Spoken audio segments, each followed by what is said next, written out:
on March 1, 2024, in a hospital in Japan. A 68-year-old manga artist quietly passed away. His name was Akira Toriyama, and when the news of his death was announced 1 week later, on March 8, 2024, something extraordinary happened across the world. In Mexico City, thousands of fans gathered in the Zocalo, Mexico's main square, and performed the spirit bomb pose together, in silent tribute. In France, in Spain, in Brazil, in Italy, in Korea, in Southeast Asia, millions of adults, now in their 30s and 40s, mourned as if a family member had died. This was not a Japanese phenomenon. This was a global event of grief. For a manga artist most people in his own country had rarely seen in public. As a Japanese TV writer for 30 years, I want to explain what actually happened. Because Akira Toriyama was not just the creator of Dragon Ball, he was, quite possibly, the single most influential creative person in the history of modern global entertainment. 5 stories almost no one knows. Akira Toriyama was born on April 5, 1955, in a small town near Nagoya, Japan. He debuted in Weekly Shonen Jump in 1978 with a one-shot manga. In 1980, he created Drive Slump. In 1984, he began Dragon Ball. Dragon Ball ran in Weekly Shonen Jump for 11 years. From 1984 to 1995, 519 chapters, 260 million copies sold worldwide. The anime adaptations Dragon Ball, Dragon Ball Z, Dragon Ball GT, Dragon Ball Super, and Dragon Ball Daima have aired continuously in Japan for nearly 40 years, and been broadcast in over 100 countries. But Toriyama did much more than Dragon Ball, and to understand why the world grieved him, you have to understand the full scale of what he built. Now, the 5 things. 1. Toriyama designed the characters and monsters for Dragon Quest, one of the most influential video game franchises in history. Dragon Quest launched in 1986 in Japan, and it created the entire template for Japanese role-playing games.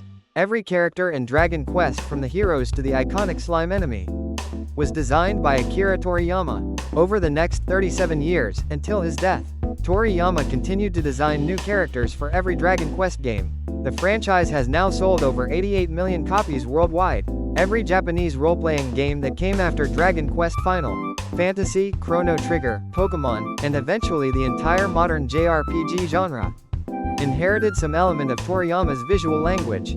His designs were simple, expressive, warm, and instantly recognizable. Anyone from any culture, at any age, could look at a Toriyama character and understand who they were, what they wanted, and how they felt. This is a gift most designers spend a lifetime chasing. Toriyama had it from the beginning. 2. Toriyama also designed the characters for Chrono Trigger, considered by many the greatest single-player RPG ever made. In 1995, Square Enix, then Squaresoft, assembled a dream team of Japanese creative talent to make one game. Yuji Horii of Dragon Quest, Hironobu Sakaguchi of Final Fantasy, Nobuo Uematsu of Final Fantasy Music, and Akira Toriyama for character design. The result was Chrono Trigger, a game that has been re-released, reimagined, and re-celebrated for 30 years. It regularly appears on lists of the greatest video games ever made. Toriyama's character designs are inseparable from why Chrono Trigger feels the way it feels. His touch made a technical achievement into an emotional masterpiece.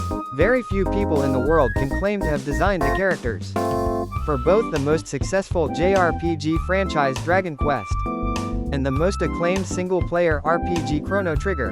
Toriyama did both. 3. In France, Spain, and Latin America, Dragon Ball was not just an anime. It was the first anime. For most of Europe and Latin America, the first Japanese animation that ever reached them at scale was Dragon Ball. In France, Dragon Ball Z began broadcasting on Club Dorothée in the late 1980s. It became one of the highest-rated children's programs in the country. An entire generation of French people now in their 40s grew up on it. In Spain and Latin America, Dragon Ball reached similar cultural power. The Spanish dubs of Dragon Ball Z became legendary. In Mexico, entire families watched together, week after week. This is why, on March 9, 2024, one day after Toriyama's death was announced, thousands of Mexicans gathered in the main square of their capital to perform the spirit bomb pose in tribute. This was not fan behavior. This was a nation saying goodbye to a member of the family. Toriyama did not just export a comic. He gave entire generations, and entire countries, the feeling that they had grown up together. 4. Some of the most famous professional athletes in the world are open Dragon Ball fans. If you follow international football, you may have noticed something. Liverpool's Harvey Elliott has celebrated goals with the Kamehameha pose. Paris Saint-Germain's Presnel Kimpembe has a tattoo on his left leg of Majin Buu, the pink demon villain from Dragon Ball Z. He talked about it openly in a French football video. Croatian midfielder Ivan Rakitic has spoken publicly about his childhood love of Dragon Ball. This is not one or two athletes. This is a generation of top-level professional athletes, from many countries, who grew up on Dragon Ball. When they scored goals, when they celebrated victories, when they told the world about themselves, they cited a Japanese manga, the single most influential piece of Japanese pop culture in world football history is Akira Toriyama's Dragon Ball. 5. Toriyama was working on new Dragon Ball until the very end, and the industry continued his vision after him. Toriyama passed away on March 1, 2024. His death was announced on March 8.